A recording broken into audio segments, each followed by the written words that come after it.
Hello students, here I am Asutosh Badal with greetings and lots of love. I would like to take up English teaching for your class 12th. Before I come to teaching, I would like to tell you that in the virtual lecture I have made an option in which you will be able to see the pages of the lesson. Also, when I explain the stuff, kindly go through the lines along with. Now, I start the explanation of the poem An Elementary School Classroom in a Slum. First of all, I would like to tell something about the poet. Stephen Spender, 1909 to 1995, was a poet and English essayist. Spender had keen interest in politics and so he declared himself as socialist and pacifist. His work concentrated on themes of social injustice and the class struggle. Now, the introduction of the poem. The poem, written by Stephen Spender, describes the social inequalities which are prevailing in the society. In the poem, he describes the condition of the students of an elementary school, which is situated in a slum area. The poet wants to draw attention of everyone to these kids so that their life can be improved and they may get trained to become good citizens rather than criminals. Now I'll explain stanza number first. So in this first stanza, the poet describes the children who study in an elementary school which is set up in a slum area. The poet says that the faces of children are dull and without any energy. They are not full of energy like other kids of their age. These children are compared to unwanted weed. Here, the writer wants to say that these children seem to be unwanted like the unwanted weeds which grow on their own in the fields. Their hair is not neatly done, it falls on their pale faces as if they have been torn apart. The children are untidy, they haven't combed their hair. Then he describes a tall girl who seems to be burdened by poverty. Her head is bent, maybe because of tiredness or shame. There is another boy who is so weak and thin that he has been compared to a sheet of paper. The boy's eyes reflect greed and he wants to achieve everything. Then he describes another student who is physically disabled. The poet says that this boy is unlucky because he inherited a disease from his father due to which he has a deformed body. Instead of getting any facility from his father, he has received a disease inheritance. This disabled boy is sitting on his bench and is reciting his lesson. At the back of the class, in dim, dark area, was a small boy who was not visible to the poet as he was sitting in darkness. The poet could see his eyes, which were bright and full of a dream. He was not paying attention to the class.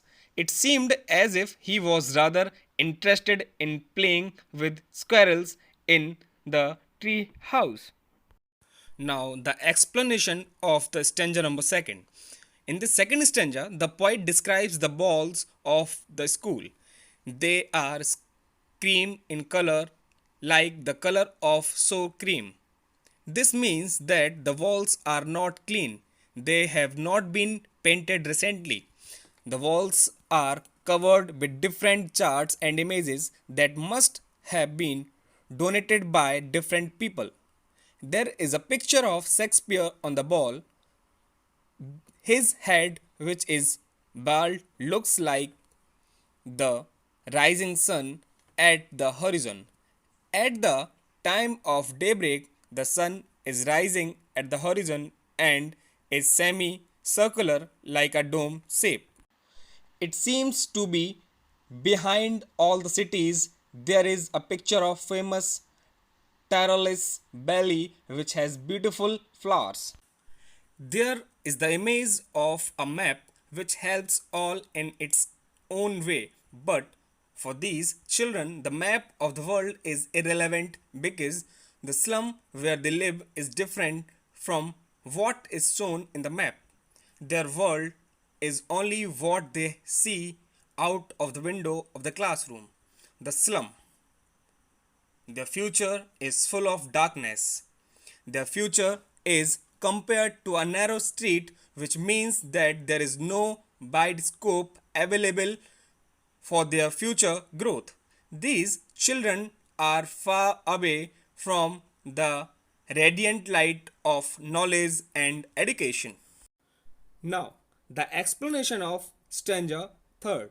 So, in this third stanza, the poet further says that these children living in the slum area have faced so many hardships that they feel every other person to be their enemy. For them, Shakespeare is an evil man. They don't find the map to be a good thing. They were never liked or loved by anyone. Therefore, they hate almost everyone.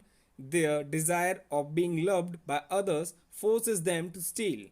They live in small homes and they have started adjusting to it. Their life is going towards an endless night.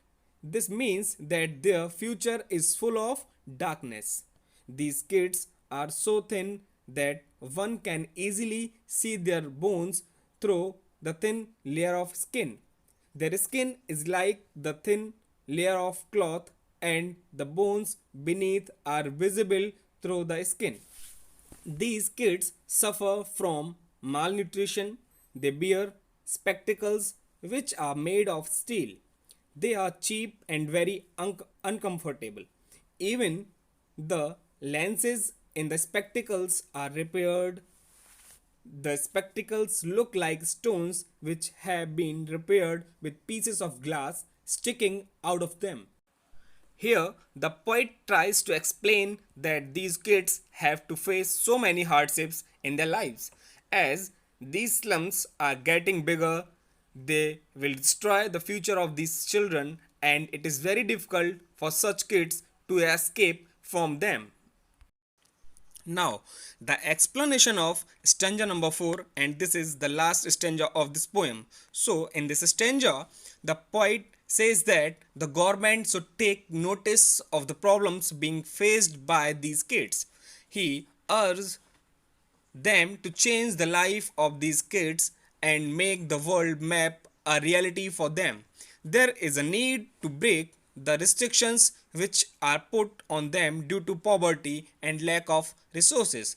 He wants the governor and public to help these kids in achieving their dreams, as this will take them away from fog to azure sky. The poet here wants to say that in this way the kids can be taken away from the darkness of their present to a bright future. He wants these kids to experience the scents and the beauty of nature, as this will lead to a desire of gaining knowledge. They will then go through the white and green leaves. Here, white leaves depict books and green leaves depict nature. This will then result in their progress, and they will be able to paint a bright future of themselves. So, students, this was the full explanation of this poem. If you like my video, like, share, and subscribe. Thank you.